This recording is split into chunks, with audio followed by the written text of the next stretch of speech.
Hello, adventurers. My name's Tyler. And I'm Richard. On today's episode, we're playing a game of Puppetland. Welcome to True Strike.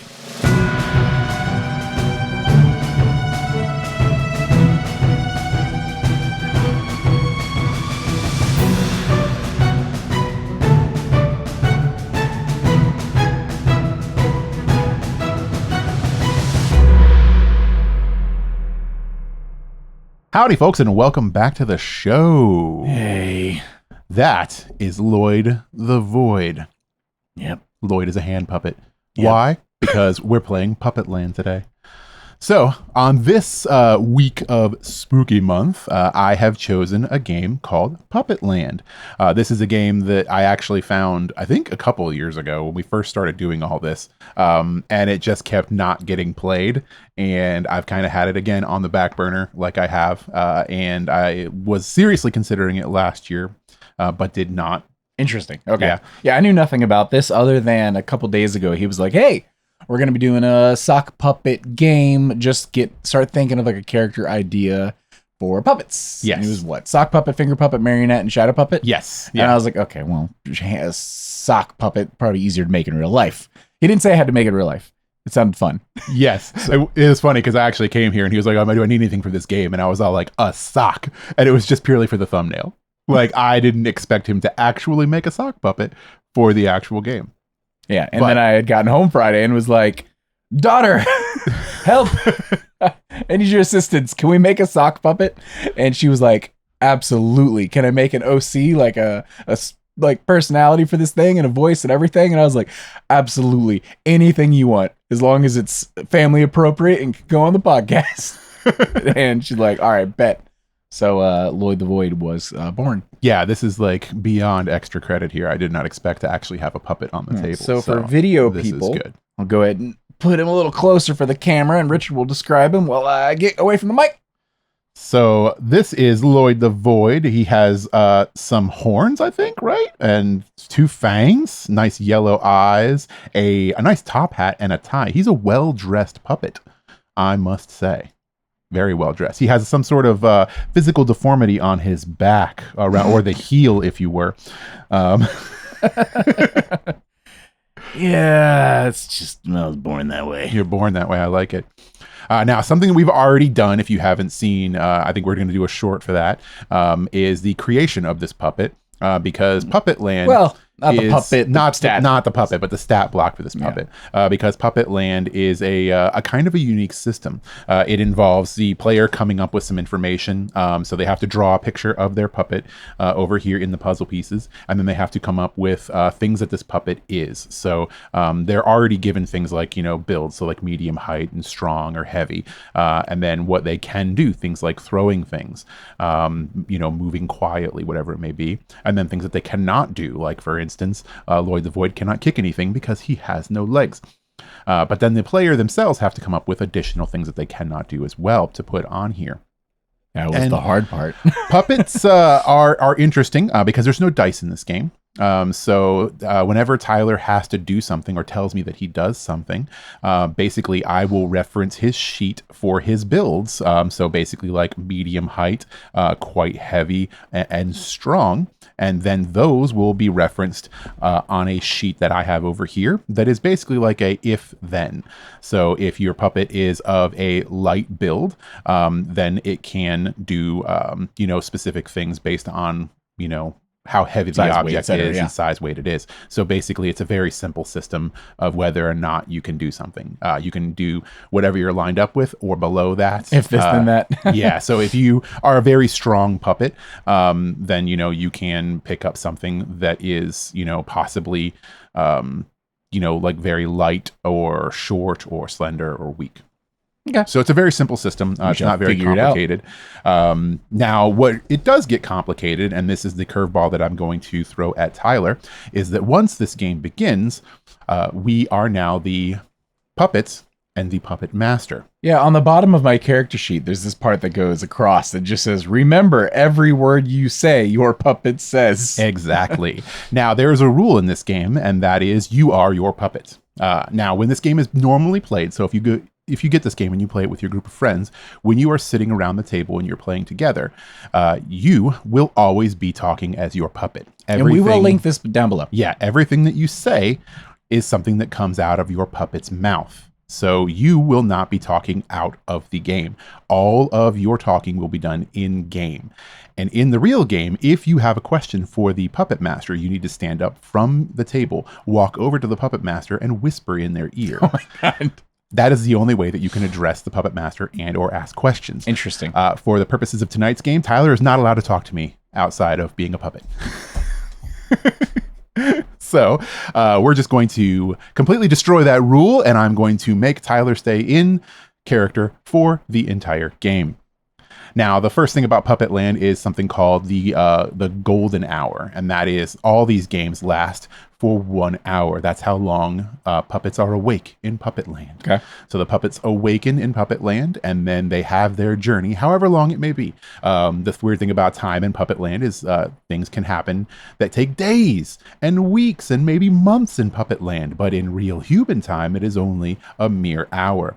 So at the end of the hour, everyone goes to sleep for the evening, and then they wake up in their new day, in their new bed, if they survived.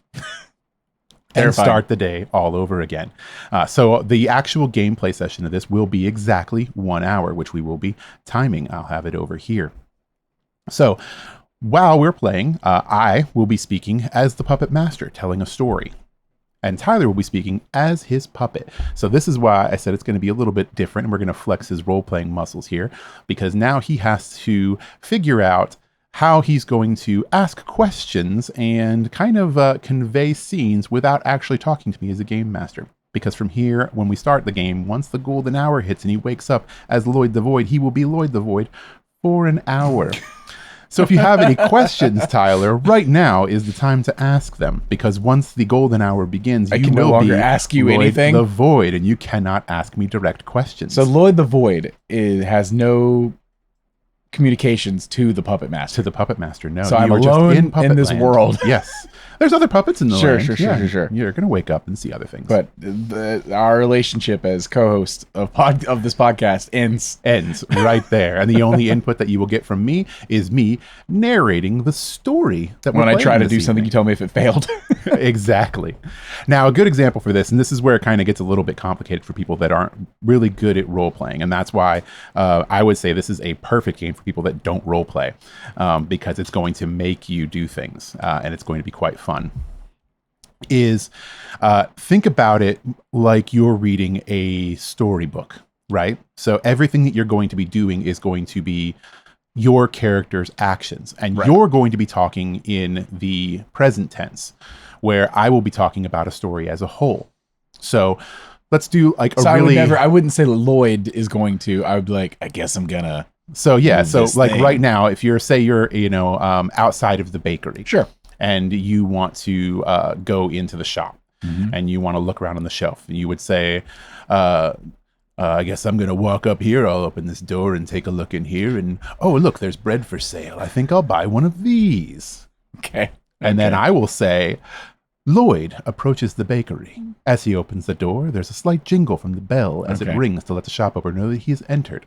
Once inside, he sees a wide range of baked goods, all smelling well. Okay, so I'm not just going to be answering what my character would do sort of thing. I'm also kind of pitching a scene, and you're telling me how it actually happens. Pitching a scene, yes, and I'll tell you how it happens. Okay. So yeah, if you're going to tell me, okay, well, Lloyd jumps from the rooftop down onto a box and then runs across the town square. Yeah.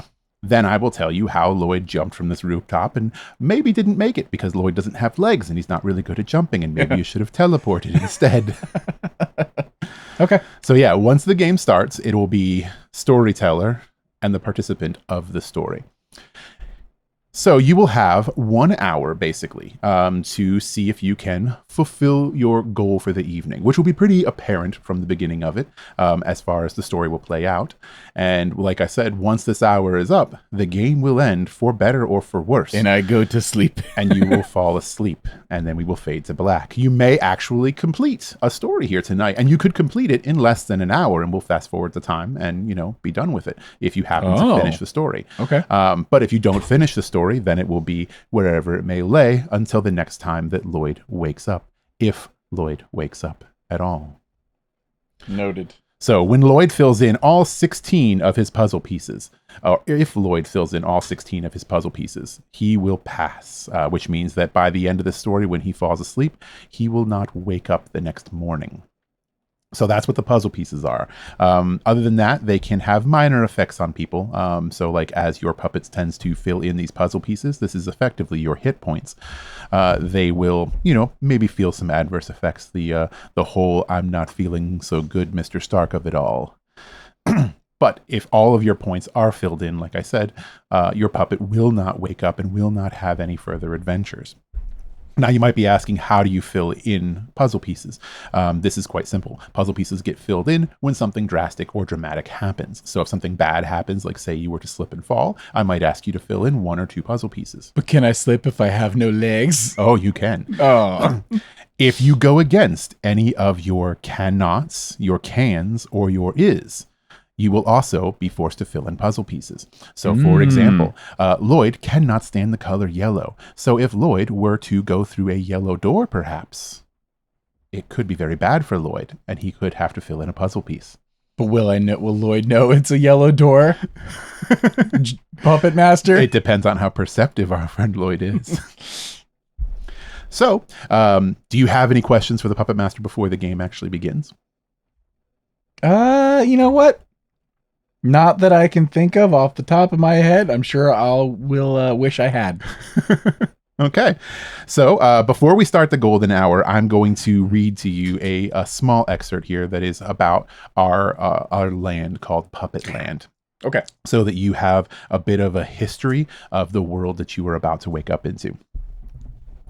So many years ago, there was a war in the people world. Many were hurt and terrible things happened.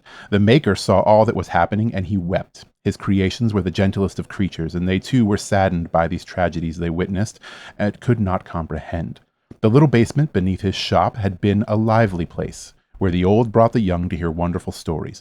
Gradually, the old were fewer and fewer, but the children still came, until they began to disappear too. A little boy this week, a family next. Then one day arrived when no one came at all. The Maker made puppets, and soon they were all he had left. So he had a great creation, Maker's Land, a place where all of his puppets could go and be safe until the war was over. It was in this way that Maker's Land came to be. One morning, the Maker's puppet shop was closed, and all the puppets were gone. Hand puppets, finger puppets, marionettes, and others, just gone. One morning, the puppets woke up, and they were found in Maker's Land, where the cruelty of humans was just a dim memory. In Maker's Land, all was well. The puppet folk lived without fear and spent their days happy and free. No hands controlled them. No strings pulled them. They could do and live as they cared, and their every need was met. All were safe and sound. The Maker was the only human in all of the land, and he was good and kind. He mended broken puppets, made new puppets, and told them all stories every day. Then came Punch, one who fancied himself the greatest of all puppets. He was jealous of the Maker's powers of creation, and one day, with his hammer, he killed him.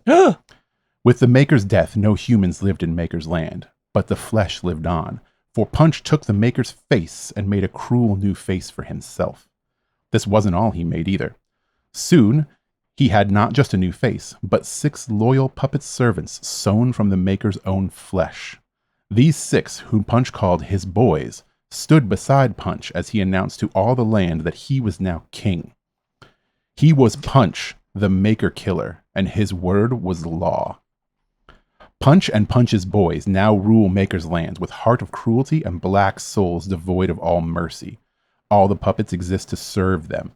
All the puppets toil for hours on end, making new clothes, new homes, new food, and new toys, whatever Punch and his boys might want. At least, almost all the puppets do. Across the great lake of milk and cookies lies a small village of respite. Judy, who once loved Punch, and does so no more, runs this village. She knows better than anyone the cruelties he is capable of. She knows the evil that lies in his twisted heart. In her village, she runs a freehold of puppets that have escaped from Punch's clutches. They have avoided the terrible nutcrackers, fled the cruelties of Punch's boys, and made their way to respite, where Judy's small group of free puppets look forward to the day of when Punch will be brought down and the Maker restored to life. For when Punch killed the Maker, Judy was there, and she caught the Maker's last tear in a thimble of the purest silver. With this tear, the maker can be brought back to life, Judy says. This is her fondest of dreams, and the maker's tear is the most cherished possession. It is her last and greatest hope. Since the maker has died, maker's land has been plunged into darkness. Every morning the maker would wake up and he would turn a crank, and the sky above would change from dark to a sunny day. And then every evening, to put the puppets to sleep, he would turn the crank once again, and the sky would turn from sun to night. When the maker died, there was no one to turn the crank. So forever, Maker's world has been plunged into eternal darkness. It is always night. The only light that we see here is from that of torches throughout Puppetland, as well as the moon and the stars above. I already told you a little bit about Punch, but there's also the matter of Punch's boys and the Nutcrackers themselves. Punch's boys are his, basically, henchmen that kind of terrorize all of Puppetland. The Nutcrackers are just that. They are Nutcrackers. They aren't his boys per se. They are not as smart as his boys. They are not made of the maker's flesh, but they are kind of the law of the land, ever present and ever threatening to all of the puppets of the land. Of Punch's boys, though, however, we'll give a quick rundown. We have Spite. He is the largest of them, and he is a bully and a voice for Punch. He basically just kind of wants to be the prettiest of all the Punches. He has his face painted to look like a happy puppet, although most puppets fear him greatly. There is Haunt, a greatly feared puppet who basically hunts all of those who plot against Punch himself. Haunt can't actually touch anyone, but what he does is kind of like seeks out people that are betraying Punch or thinking about betraying Punch and circles them and kind of acts like a guard dog and an alarm to Nutcrackers and other Punch's boys that are around, so they know when someone is trying to basically cause trouble for Punch. There is Mayhem. He is Punch's implement of random destruction, so he is the embodiment of chaos who just basically goes around maiming and killing all puppets. There is Silence. Silence is almost like a ghost. He is the only of Punch's puppets that exists without a skin sometimes. He can actually remove the skin of the maker and is completely invisible and undetectable and can hover around and interact with the world around him, but is technically also somewhat vulnerable in this state because he does not have his skin. There's a rumor that if his skin was destroyed, that he would no longer be able to return to it. Then we have Vengeance. Vengeance is a very, very tall, stocky puppet who is the one who enacts basically all of Punch's actual violence. So Vengeance is the one that is called when it comes to punishing puppets, and he takes great pleasure in doing so. And then finally we have Grief. Grief is the puppet that is enacting the everyone must be happy rule of Puppetland, which is the most important rule of Puppetland. If anyone is ever thought to be not happy, then Grief will show up and make sure that they are happy. Cool. So like this is so intense. I thought fun puppet game. No, this is a fun puppet game. That doesn't feel fun. This is very fun. This is... So yeah, that's Punch's boys who are all made of the maker's flesh. Everybody else is just a normal happy puppet in Puppetland. All right, are we ready for the golden hour to begin? I guess I've got to be, right? This is so much more intense than I thought it was going to be. I was like, a little puppet game. We're going to be little puppets. He was a tortoise the other day for the game. It'll be fun, a little fun puppet game. No, just killed the guy and wear his skin. Yeah, Punch is not a nice guy. So well, I'm sure we won't run into him or any of his boys. All right. So we are going to begin the golden hour now, which means that you are no longer to ask me any questions. You will just be telling me how your story unfolds. And if anything happens in a break, I will basically be narrating things that happen. So think about what you're going to say and flex those role-playing muscles and try and come up with unique ways to ask me questions that are just you being your puppet. Cool. Sound good? We'll see.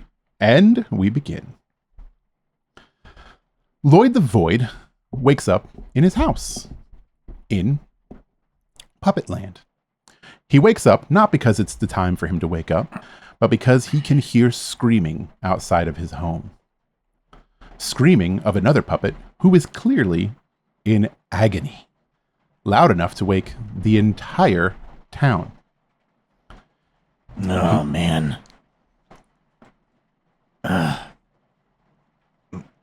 Gotta check on this. I go to the window, and I look out, and I see what the disturbance is. As Lloyd the Void looks out his window, he sees normal puppets going along their morning. There's a couple of puppets carrying some candy from the shops out to houses. There's some that are throwing newspapers around and just generally going about their day. But in the middle of town square, Lloyd sees something awfully distressing. Something that you never want to see in Puppetland. One of Punch's boys is out there. Oh, ding dang. Well, I really don't want anything to do with that. I'm gonna make sure my doors are locked. I then go downstairs and make sure everything's all locked up. So as he makes sure that everything is locked, the screaming continues. He looks out of his window and he sees not one puppet in the square, but multiple puppets in the square now. He sees a puppet that he happens to know as Billy Squarejaw, currently being held up in the air by Punch's boy, Grief. He's currently wrenching on Billy's leg, for Billy is a marionette, attempting to pull Billy's leg from his body. Off to the side, he sees Mary Onette, Billy's wife, over in the corner, just watching in astonishment as what's happening here. They got Billy. Grief's here too. Ding dang. I unlock the door, and I go outside, and I try to sneak my way, slithering and teleporting in shadows where I can to try to get closer, to see if there's anything I can do to help out Billy. As Lloyd the Void approaches Grief and Billy, Billy's screams intensify, and he begins to plead, saying, "I'm sorry, that I am happy, I'm not sad. Trust me, I'm as happy as I could be. I've never been more happy in my life." But Grief doesn't seem to believe him. Mary looks on from the corner and doesn't say a word. Grief continues to pull on Billy's leg until there's a ripping sound, and the seam right at the hip starts to come undone as strings start to pop, and the weak cloth joint begins to give way as Billy's leg is very close to being removed from his body. In a hurry at all of this happening and wanting to help out my friend, I find a small button that flung off of another puppet that was tortured, and I throw it at a window across the street to try to make a distraction. As Lloyd throws this button across the street, it crashes through a window.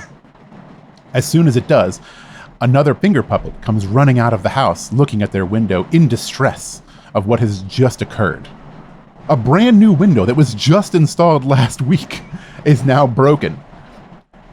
As soon as this puppet is in distress, clearly unhappy, Grief looks away from Billy Squarejaw over at the finger puppet across the street, and has a look in his eye where it seems like he's trying to analyze that puppet's happiness level, trying to decide if that is going to be a new target, an additional target after Billy. But he hasn't made a move just yet.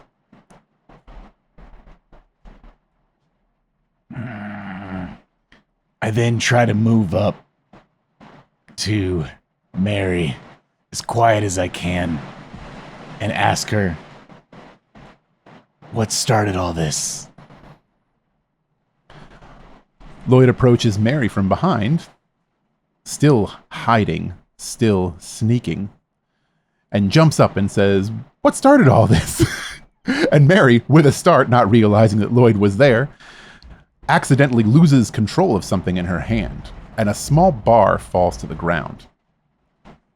As soon as it does, Lloyd notices across the street that Billy Squarejaw seems to twitch in Grief's grip for just a moment, and oddly seems despondent, kind of like looking off into the distance, like he's momentarily stunned. Marionette, with a start, reaches down and grabs the rod off the ground, and then, "Oh no, I'm not sure. He was perfectly happy, and we were having our breakfast this morning, and he's definitely very happy. He's always very happy to be with me, and to help me around the house and to do chores, and then all of a sudden, Grief showed up, and now he has him." What's with the bar you got there, Mary? Oh, nothing. It's nothing. It's just something I found, and it's pretty, and I like to carry it around. Can I see it? Mary takes the bar and kind of puts it behind her back a little bit and shields it from Lloyd's view. Meanwhile, across the stairs, Billy Squarejaw is one leg short and screaming as stuffing is pouring out from the joint onto the ground. And Grief is laughing maniacally at this point and starts to pull on his other leg.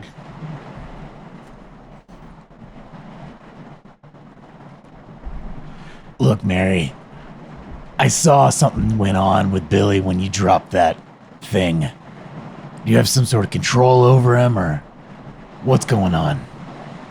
Let me see it. Mary does not let Lloyd see the bar. In fact, she moves a little bit closer to Grief and Billy.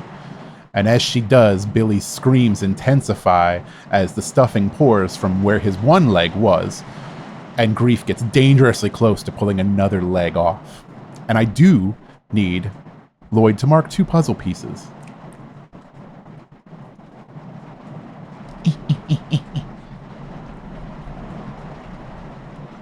I don't like this.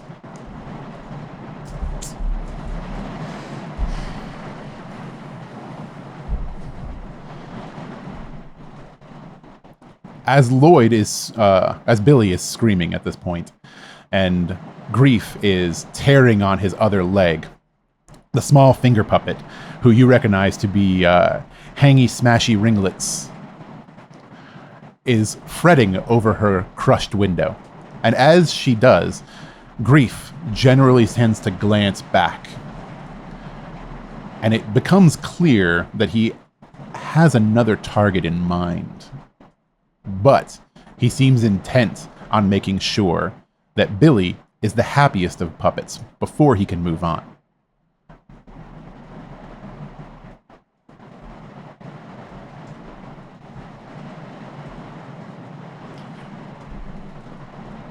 All right, that's it.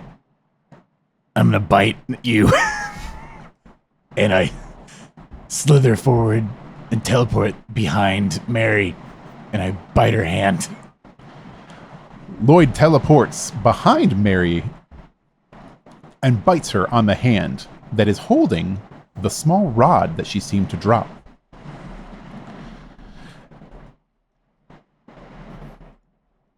As he bites down, Mary screams and yelps and drops the rod onto the ground. She grabs her hand that is now damaged, almost ripped completely through. And I need you to mark one more puzzle piece on there. The rod lay on the ground. Mary is frantically trying to find it while also clutching her hand that was hurt in this whole process. Billy has stopped screaming. Grief is still pulling on his leg. But now Billy just lies limply in Grief's hands. Almost like he's, again, not even sure where he is for a moment. Just kind of lost in thought. The rod lay on the ground between Lloyd and Mary. I grab the rod and I try to slither away. As you pick up this rod, into an alley. as Lloyd picks up the rod, before he has a chance to even slither, he gets this weird feeling of tether. As he looks down at the rod, he sees almost invisible strings flowing from this rod to every other puppet in the square.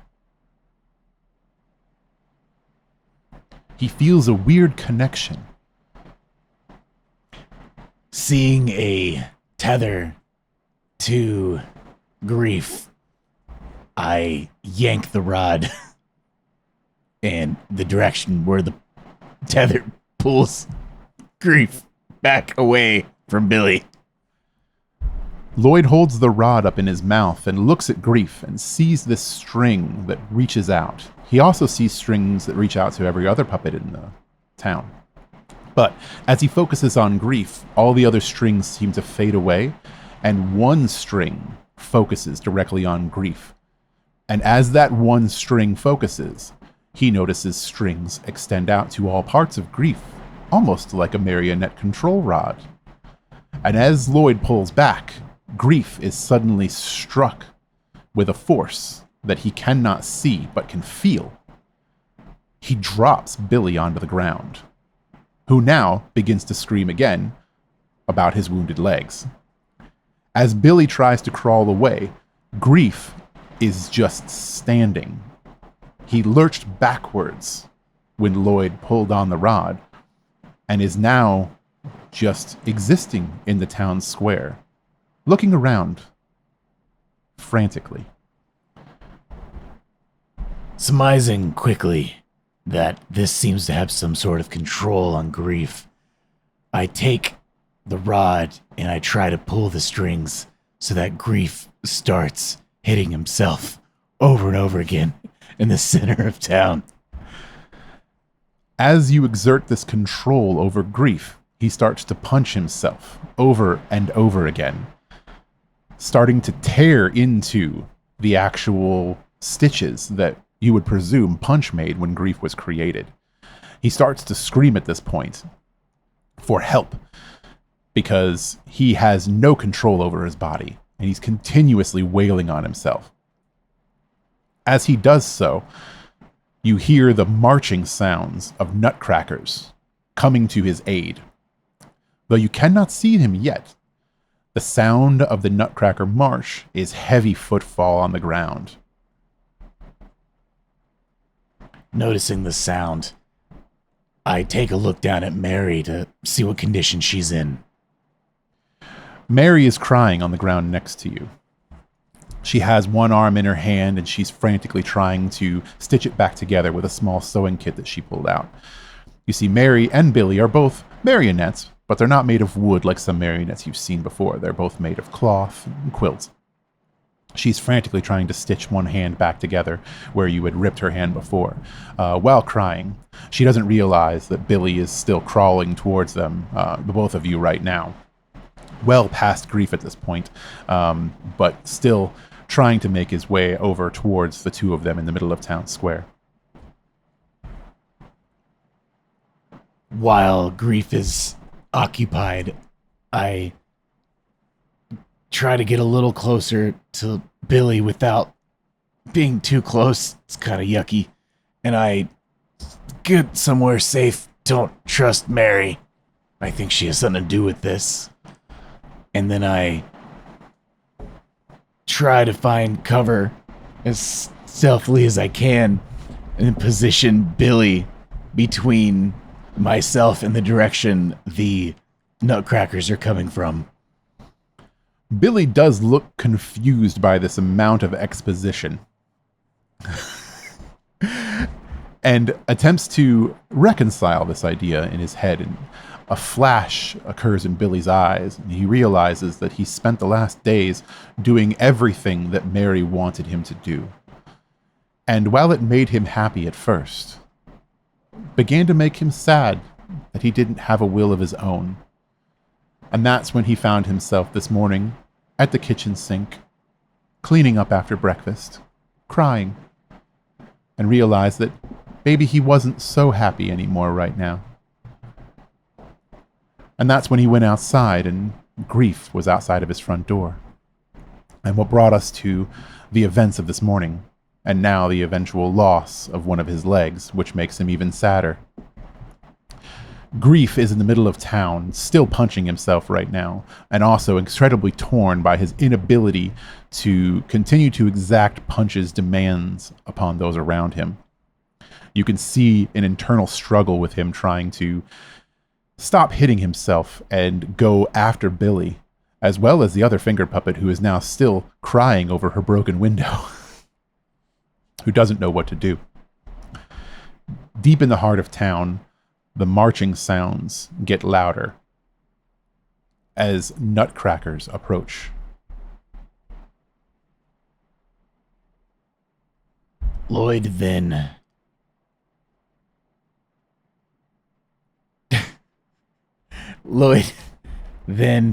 uses the rod to try to position Grief towards the nutcrackers with a hand gesture, telling them it's okay and they can leave. As Lloyd holds up the rod and exerts control over Grief, Grief tends to march towards the other side of the square. He positions himself down one of the alleyways and looks around, waiting for a nutcracker approach. But as he does, only a single nutcracker marches down the aisle towards him, for the other nutcrackers were coming from all over the town. Unbeknownst to Lloyd, they were surrounding the entire town square. There are nutcrackers all around. Uh-oh. There's one in front of Grief, another to the left, another to the right, two more coming from behind. The nutcrackers march on the scene and quietly look around, surveying everything that's happening. They see Billy Squarejaw on the ground, missing stuffing. They see Sally, or Mary, sitting on the ground next to him, tending to a wound, small stuffing coming out. The thing about nutcrackers is one of their favorite things to eat is the stuffing that comes out of puppets. The sight of stuffing next to the fountain, the sight of stuffing on the ground next to the two marionettes, sends them into a frenzy, and nutcrackers begin to charge in from all directions, running in. One of them runs straight past Grief. He puts out a hand to stop them, and it stops for a moment, and does listen to him, as Grief says, "No, you must not pass into this. You must stay here with me." The nutcracker is shaking with hunger at the sight of stuffing on the ground. As you can see, his companions have already closed the distance. There are two nutcrackers next to the fountain right now, gobbling up the stuffing that is on the ground next to the fountain. There are two more that are closing in over top of Billy Squarejaw and Marionette right now. And another one who is standing right behind Lloyd, looking at a small tuft of stuffing hanging out the side of his mouth.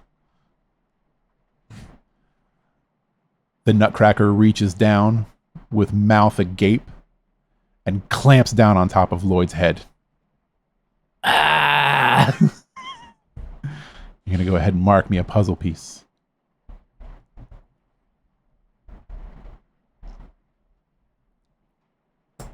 In the moment I'm clamped down upon, the pain causes me to chomp through what's in my mouth, destroying the rod.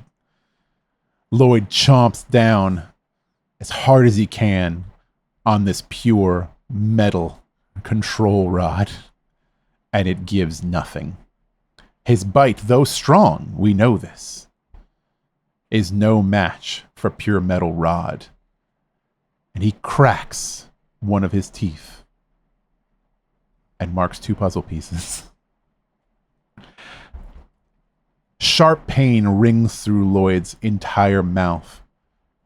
The control rod falls out onto the ground, and Grief spins around. Now he knows what that control rod is and what it can do. And Grief has an idea. If he controlled Punch, he controls Puppetland. And Grief begins sprinting across the town square at Lloyd's nutcracker friend, and the control rod that lay on the ground. All thoughts of Billy Squarejaw and Mary O'Toole behind. One singular focus on Grief's mind. Get the control rod. Get control. Seeing Grief run this way and tired of being chomped on, I teleport out of the mouth of this nutcracker, pick up the control rod, and slither into the house of the homeowner whose window was just broken. In a flash, Lloyd reaches down and grabs the control rod off the ground. Grief is still running straight across the square. However, Grief is not quite fast enough to get there in time. Lloyd grabs the control rod and starts making a break for the house. As he does, Grief follows him, as well as the nutcracker that tried to bite him first, still hungry for whatever goods might be inside of Lloyd, in addition to the ones that were on the outside as well. As Lloyd gets into this house and slams the door shut, there are screams as the small finger puppet that was outside realizes that her home was now just broken into, in addition to having a window broken. She runs around to try the back door and forgets that she had locked it. And unfortunately, it was still locked and she could not get inside. As Lloyd shuts the door behind him, a nutcracker slams against the door as hard as it can be. The door begins to shake on its hinges. He slams again.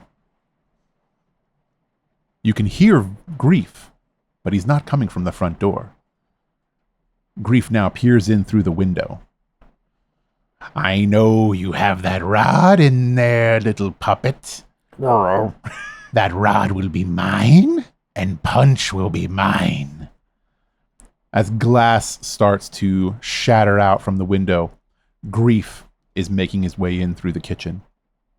In a quick thinking moment, I look around for one of those entrances to the understage area of this home that humans of olden days used to use to get a better control of things over the set.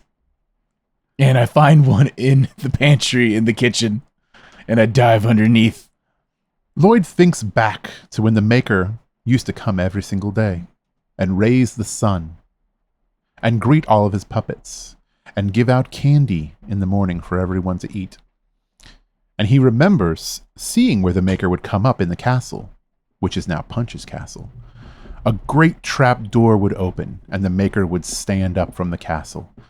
And from this perch in the castle, standing in the middle of the ground, would address all of Puppetland and tell them how much he loved them and give them all candy. He doesn't remember ever seeing a trapdoor anywhere else, though. And he looks around the house for another trapdoor. Surely there would be a trapdoor just as the Maker had used. Why wouldn't there be a trapdoor in every single house? But alas, the house was just cardboard like the rest of the houses. Cardboard, balsa wood, and paper mache. But no trapdoors to be found here. He thinks he finds a weak spot on the floor, and he slams down on it. And the noise that it makes is actually quite loud, an alarmingly loud sound. And he thinks for a moment, I've found it. I've found the trap door. It's right here. But then he realizes that was just the sound of the front door, no longer on its hinges, and now on the floor of the parlor. As a frenzied nutcracker comes running around the corner, into the room, and jumps at Lloyd. But as he jumps, I dodge to the right, and then climb up on his back and run to the front door. Lloyd, quickly Slither. thinking, slithers to the side of this nutcracker. The nutcracker does slip and fall and hit his head on the refrigerator. The door flies open and candy spreads all over through the kitchen. As Lloyd is running, he can see the front door right there. No door any longer. Just a nice opening out into the plaza once again. Maybe 10 feet away, maybe 5 feet now. Right on the door. He's almost there. When suddenly a great hand reaches out and grabs Lloyd by the neck and turns him, and he's looking face to face with Grief. Grief looks down at Lloyd. You don't seem to be very happy right now, do you, little puppet? No. And he grabs Lloyd's top hat and begins to twist it. My lemon! And Lloyd's top hat, that was actually attached with hot glue, begins to tear from his head. Don't you dare take my lemon. Piece by piece. And I need you to mark 2 puzzle pieces.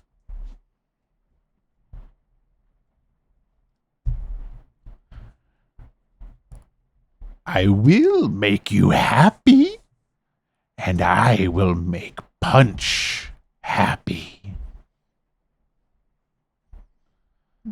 As he's twisting off the cap, he's looking feverishly in your mouth for the control rod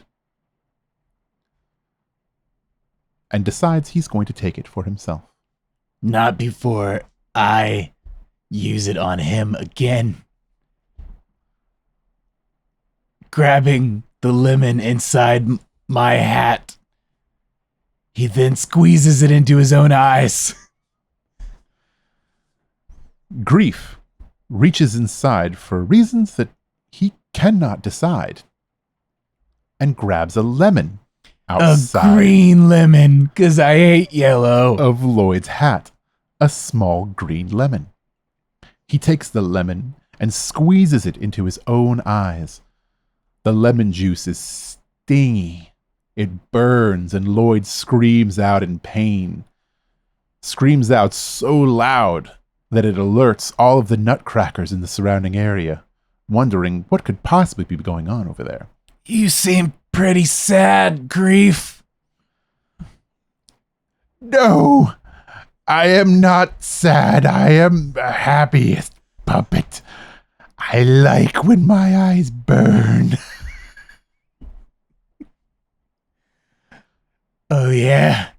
Do you like it when your arm's ripped off, too? And then I control him to grab his own damaged arm with his healthy arm and start pulling. He drops Lloyd to the ground, grabs his arm, and starts to pull as hard as he can. The stitching that now looks like sinew up this close starts to give way as he gradually starts to pull off one of his own arms, screaming in agony as he does so. I turn to the door and I yell for the nutcrackers. Stuffing's back on the menu, boys. The nutcrackers look excitedly, hoping for a new source of stuffing. They look across the plaza, and they start to run at the house. Another nutcracker is running from behind now. And now he's standing over Grief, looking at Lloyd. And Grief. And then Lloyd. And then Grief. Realizing that there is no stuffing in Grief. The boys don't have stuffing. Hand puppets have stuffing, though. Oh, crap. And he lunges forward at Lloyd and attempts to bite him once again, as the other nutcrackers close the distance as well. Ah! Calculated mistake. I, in a panic, try the controls on the nutcracker with the rod. Lloyd relinquishes the control that he has over Grief and points it at the nutcracker that is attempting to bite him. And as he does so, the nutcracker freezes in place and stops, looming over, jaw hung low. He can still see bits of the fuzz that was in his mouth, now still in this nutcracker's mouth, as it shakes furiously over Lloyd. Grief stops pulling on his arm and looks around, blurry-eyed, through the opening, clearly trying to find Lloyd and where he is. I can't see very well, little hand puppet, but I know you're here. I can feel your unhappiness. I can feel it. Yeah, I'm here. But I'm still happier than you. 'Cause I've got the rod. And you don't. I will have the rod. Grief looks down, where the voice is coming from, and jumps forward at Lloyd in an attempt to grab him. But he's stopped by a nutcracker. The nutcracker jumps in front and body blocks Grief before he can reach Lloyd. Lloyd now sits in the opening of the doorway, the sound of nutcrackers behind him closing in, a nutcracker in front of him, now wrestling with Grief.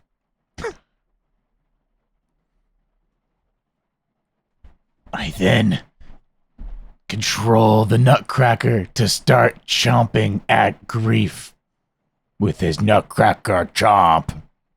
The nutcracker, though not as big as Grief, begins to bite at Grief.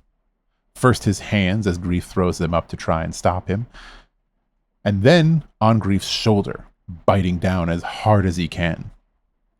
Screaming all the way, Grief is now fighting with this nutcracker. The nutcracker doesn't look like he's doing too well.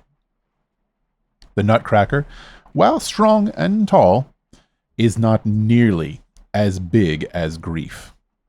Grief is quite strong and quickly overpowers this nutcracker. He grabs both of the nutcracker's arms and pulls them as hard as he can like a wishbone, and they snap as the nutcracker screams in agony. He turns to try and bite Grief again, but Grief moves behind and grabs the nutcracker's jaw from behind the lever and starts to push it up as high as he can, opening the nutcracker's mouth beyond what it is capable of. As he does so, he says, I am sorry, my soldier. But if I am to lead Puppetland, there must be sacrifices. As the nutcracker screams, Grief pushes so hard on the hinge joint that it pops, and the nutcracker falls to the ground lifelessly. Ick. I then try to get as close as I can to the front door, hoping the nutcrackers aren't there yet. And then attempt to control myself with the rod to fly out of this town center. As Lloyd focuses the control rod on himself, he wishes that he had the power of flight.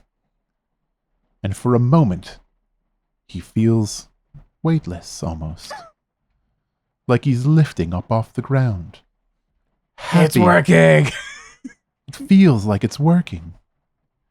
A tear runs down his face. He's never felt something so joyous before. And then he realizes he's just stretched out as high as he can, making himself at least a foot taller than he's normally used to being. But still tethered to the ground. He goes nowhere. And he looks forward and sees now there are 3 nutcrackers approaching the house. And behind him he can hear Grief breathing heavily as he slumps forward towards Lloyd. The look of wild terror in his eyes. Well, if it's worked before, keep doing it. And Grief suddenly, his movements are not his own, and he leaps over Lloyd and starts fighting the Nutcrackers. Grief leaps over Lloyd into the city square, moments before the Nutcrackers breach the house and begins fighting. One Nutcracker was easy for Grief to take out, but 3 Nutcrackers is a little bit harder, and he seems to be having a hard time here. The 3 Nutcrackers are fighting with Grief, trying to get past him, but also trying not to die in the process. Puppets from all over the town have now gathered in the city square and are watching everything that's happening now. Grief fighting and screaming, the Nutcrackers drooling everywhere, manic eyes as they try and survive and try and get what they so desire, which is 1, food, but 2, survival. As Lloyd sits in the house, watching, with a control rod in his mouth. Yes, do it. Kill them. Fight to the death, my puppet. And as he says that, something seems to break in Grief. It feels like he's starting to lose control. Grief's basic desires are starting to take over. Uh-oh. And it seems like the control of the rod is waning. And the strings start to shimmer. As he does not seem to have his heart in the fight anymore.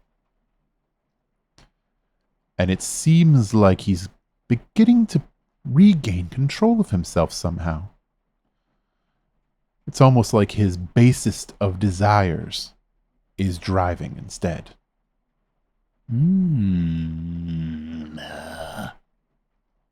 I gotta get out of here.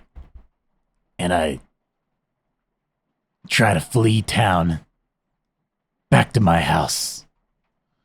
Where I feel safe. Lloyd decides that he's going to leave town. But does Lloyd want to leave his home?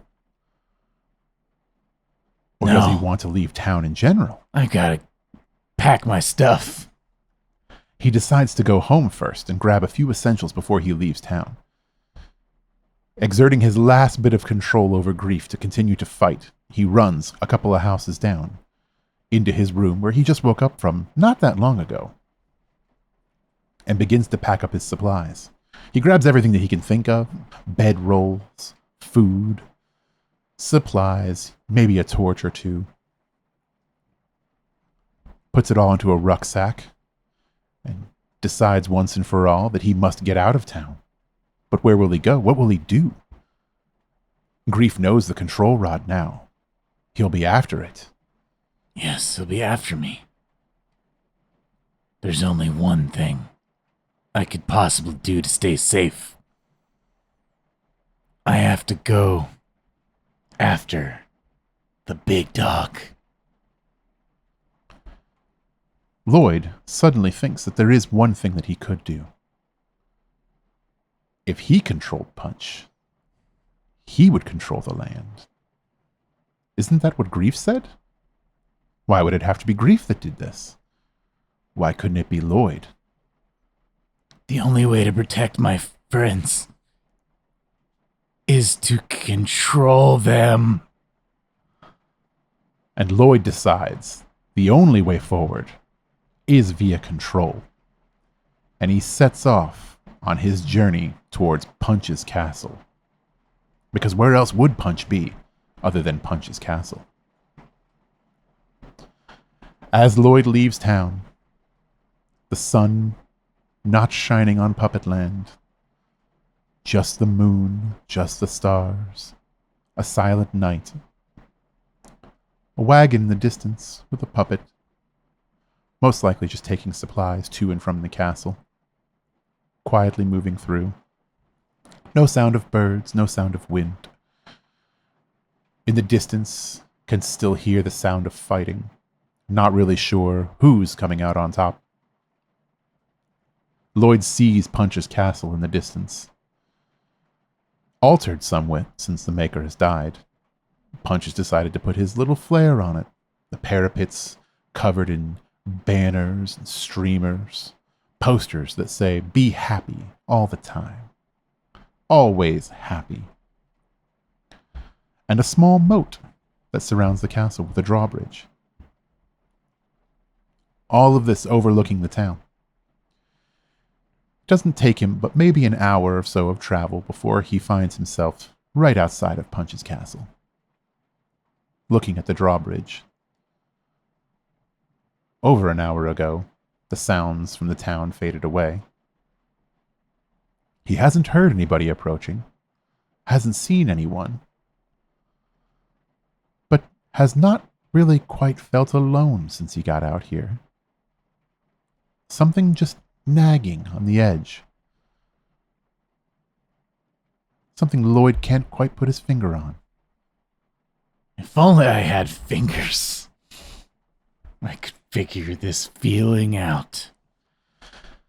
Lloyd finds himself in front of the moat. The drawbridge up. No access to the castle at the moment. Ding dang. He looks down and sees the water shimmering, slowly moving in a circle like a lazy river around the castle. Deep inside, he can hear the laughter, most likely Punch and his boys.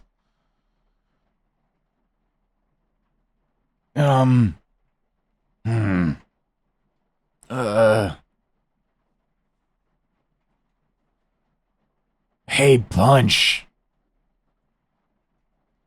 Come out here, I want to talk. Lloyd yells out into the distance, beckoning Punch to come down from his castle and talk to him face to face. As he does, he notices movement in the grass. A wisp of something. There hasn't been any wind, but something is definitely there. Even if only for a moment. And then it is gone. I turn quickly to see what this may be, and then head into the grass to look for my new friend. There's nothing in the grass as Lloyd approaches, but he can see disturbances in the soil. I plop my head into the ground. Dirt. Same dirt that's always been there. Puh. This tastes just like it always does. And then suddenly, a few things can be heard. One of them coming from the town. There seems to be a yell, a growl from just down the road. Uh-oh. "You'll not get away from me so easy," you hear Grief yell. And then from the parapets you hear another. "Who comes to this castle? Who seeks an audience with Punch?" And you look up and you see there's a puppet. A hand puppet, much like yourself. But this one, gaudy colors, yellow, blue, green, red, wearing a big pointy hat with bells that jingle on the sides. Punch's court jester, of course. Standing upon the parapets, looking down at Lloyd. I look up to the gesture, and I say, I have brought a rod that lets one control puppets. A rod that controls puppets. Ha ha ha, such a funny joke. I use the rod then to control the gesture to do a funny dance. No such rod exists, he says from the top of the parapet as he begins to do a fancy jig. The jester hops around and jingles his hat and laughs heartily that there is no such thing as a control rod, nothing that can control another puppet. if there was, Punch would have it, not you, he sings. Yo, I say to the jester. Stop dancing. And he stops dancing and looks down. Come let me in. I am merely a jester. You think I control who enters the home of Punch? Do you know who does? Of course I do. Who is it? Oh, it is the master of the gates. The master of the gates can open the gates, and only him.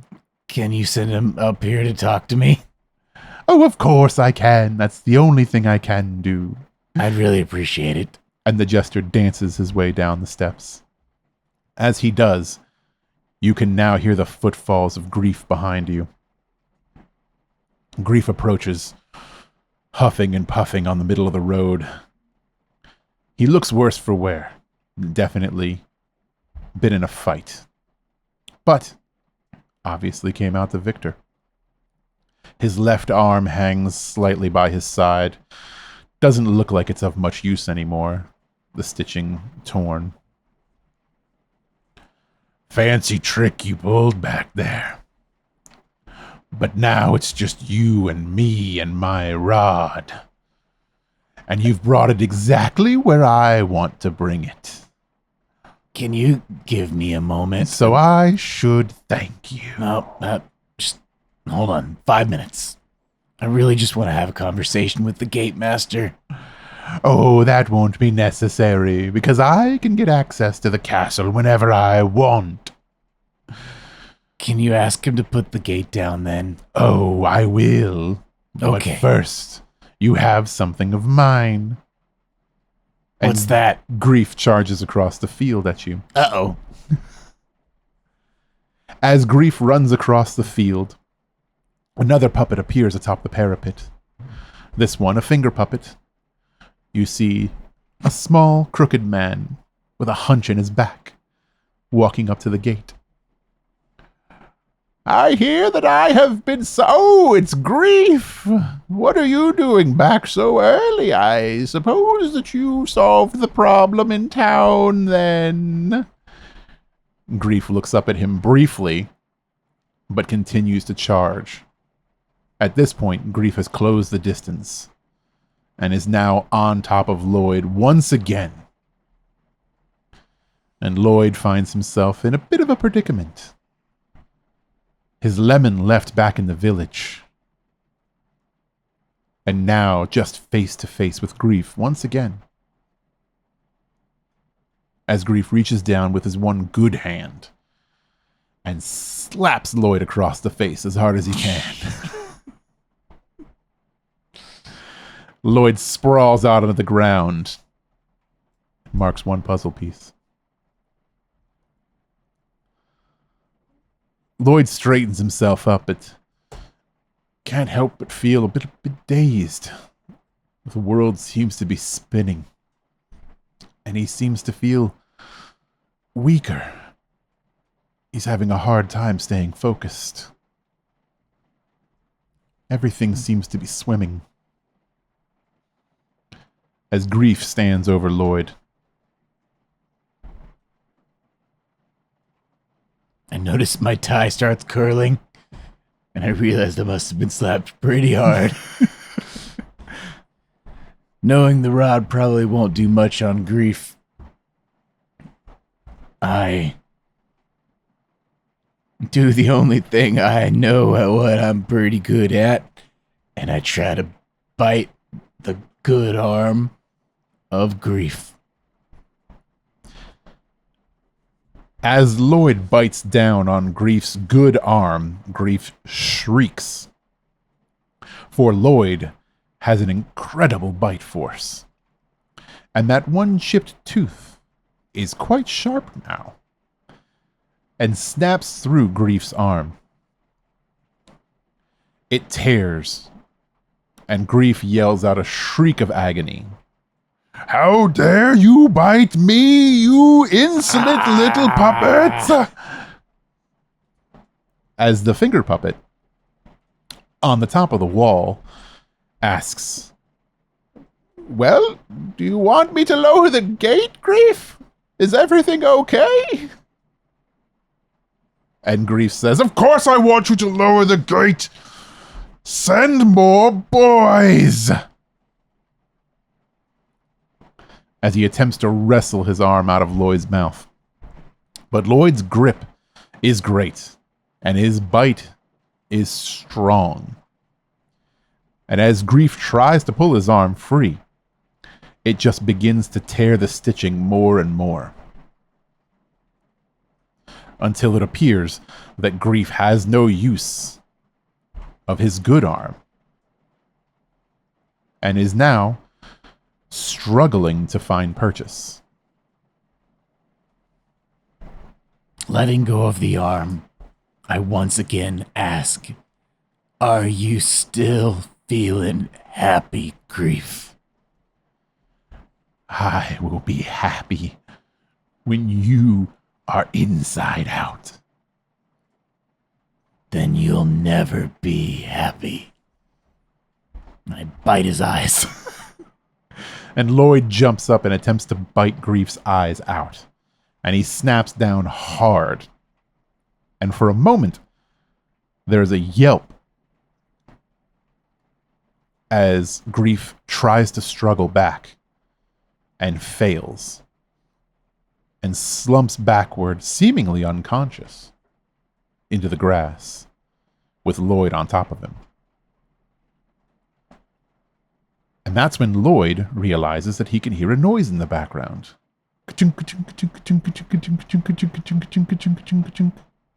And he glances up and sees the drawbridge is coming down.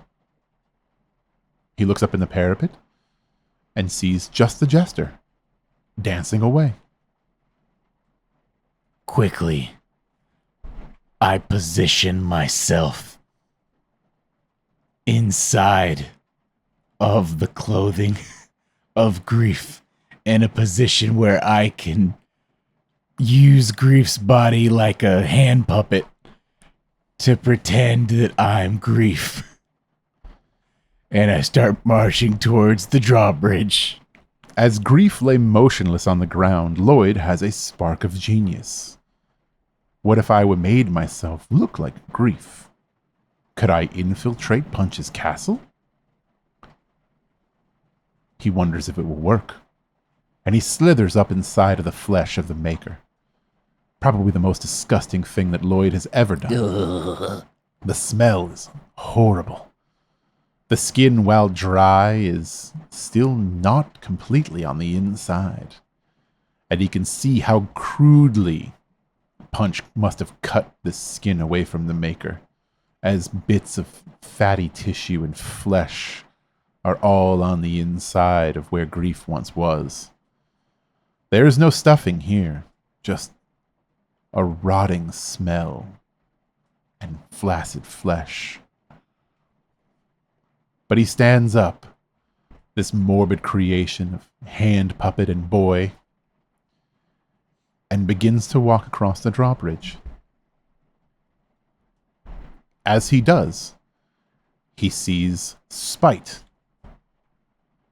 another one of Punch's boys, the biggest of Punch's boys, a massive puppet who stands clearly taller than Grief.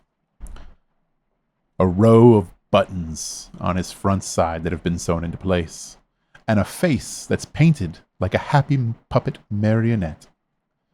Big rosy cheeks. And he glances down at Grief. He doesn't say a word. He just grunts. Mm. Mm. Mm. Mm. And I keep walking. And Spite turns and lets Lloyd the Grief continue on his way into the castle. Lloyd marches through what once was Maker's palace. As he walks, he can see the great trapdoor that the Maker used to come through every single day. He can see that it's covered in straps and hinges, chips all around the edges.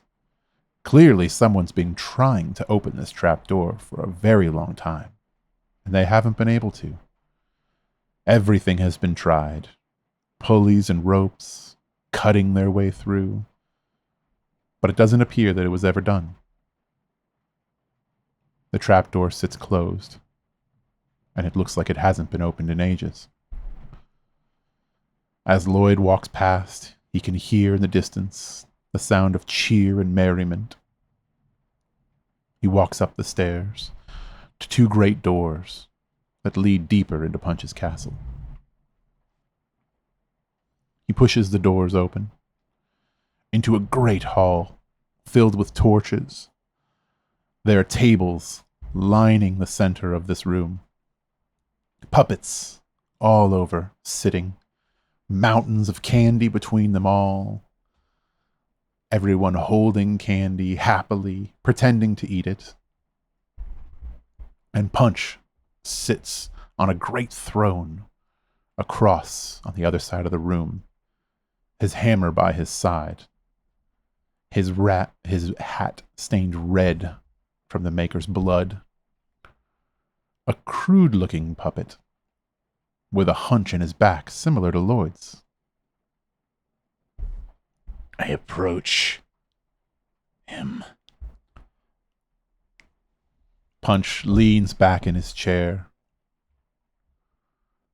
What say you, Grief? Was your trip into town successful? Lloyd, the Grief, smiles. No.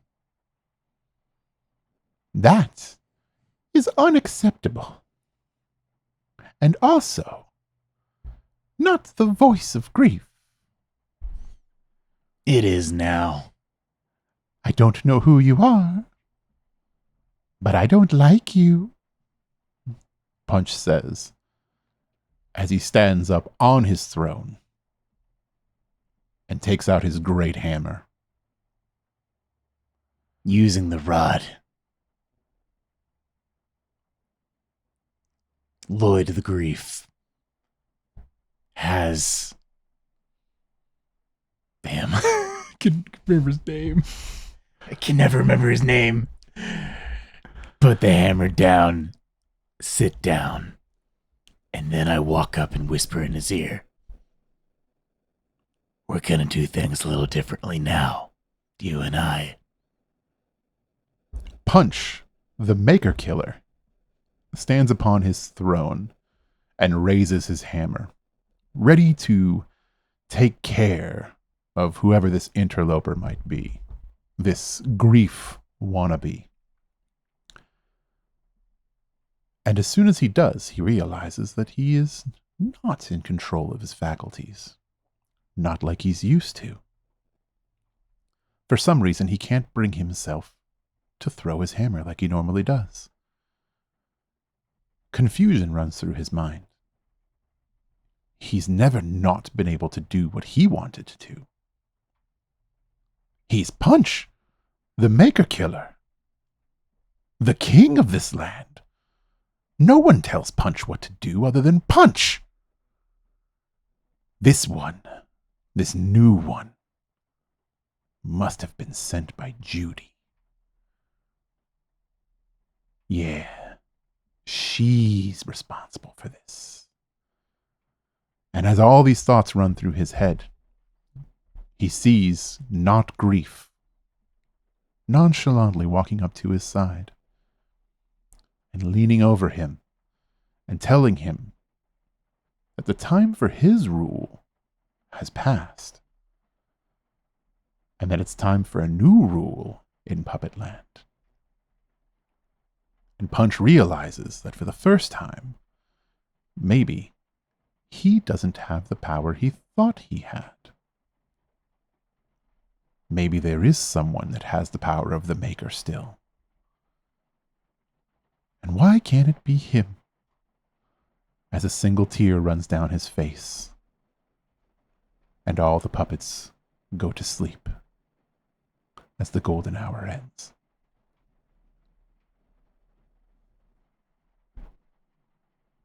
And that is the end of our tale. Am I free from the confines of Lloyd? I could not remember Punch's name the whole game. Punch the Maker You Killer. would literally be like, Punch, and I'm like, punch, punch, punch, punch, punch, punch. What was that guy again? I'm like, crap. It was killing me. And that was the story of the Puppet Masters and the Control Rod. Puppet Masters of the Universe. The Puppet Masters of the Universe. And Lloyd the Void did not die. He still has 1, 2, 3, 4, 5, 6, 7. 7? Yeah. Yeah. 7 puzzle pieces out of his 16 left. So he's doing pretty good. Easy. And is in a interesting position right now. Should he ever wake up in Puppetland again? This is a very stressful game about puppets. So yeah, that was Puppetland. If you guys are interested in Puppetland, there is a hard copy of this game available Hard copy? your Whoa. FLGS. It runs about $20, so it is incredibly Really? affordable. It is a very meaty book, so I will tell you that right now. This you would think would be a relatively short book. It's actually close to 150 pages long. Wow. There are a lot of already written golden hour short stories in here that you can choose from. This is one that was written by somebody that wrote the book as well. Mm-hmm. So there are tons of these in here that you can play through, as well as all the instructions and everything on how to build out your own Puppetland adventures. This can be played with multiple groups of people. Like I said, you don't have to be one-on-one. This could be like a normal D&D party type situation. You can play this with 4 or 5 puppets. There's even rules in here that talk about making your own puppets to bring to the table to encourage people playing in character at all times. So yeah, if you're interested in Puppetland, I suggest you go check it out. I got the PDF for it because I could not find the hard copy book back when I was looking for it before. It wasn't any of our local stores. So I just bought the DVD, and it's by John Scott Tynes, published by Art Dream Publishing. Yeah, we'll make sure to put a link to that down below too. Yeah. But yeah, if you can find your local game store, even better. Yeah, you should check it out. Fun little game, no dice rolling required. It's just a vibes kind of storytelling game. Very stressful. So yeah, it's an interesting game. I think it's a really cool concept. I like the idea of puppets. I like the idea of the stakes being kind of whatever the puppet master comes up with. There are people that do play this game that actually play with the puzzle pieces, altering the characters as they get erased. So that makes you kind of come up with ideas on how you color in your puzzle pieces. So for instance, if you're playing a marionette and you draw your marionette, there are some people that I have read that have played this where like if the puzzle pieces that contain a leg get colored in, then you lose the leg, or you lose the ability to use said appendage, and it's not just a basically countdown to where your puppet will not wake up in the next story and that your puppet story is done. So there's a bunch of different ways that you can play this game and kind of work it with your party. But yeah, that was Puppetland. Yeah, the Game of Thrones of puppet games. Yes. Thank you so much for playing with your puppet and for going through and making an actual puppet who is adorable. I'm going to zoom in on him a little bit there so you can see him.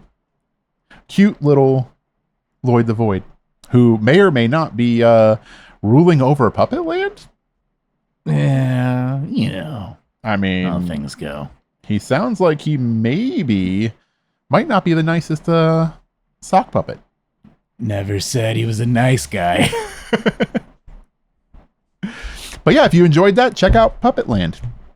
Fun game about puppets. Yeah. Thanks everyone for jumping in.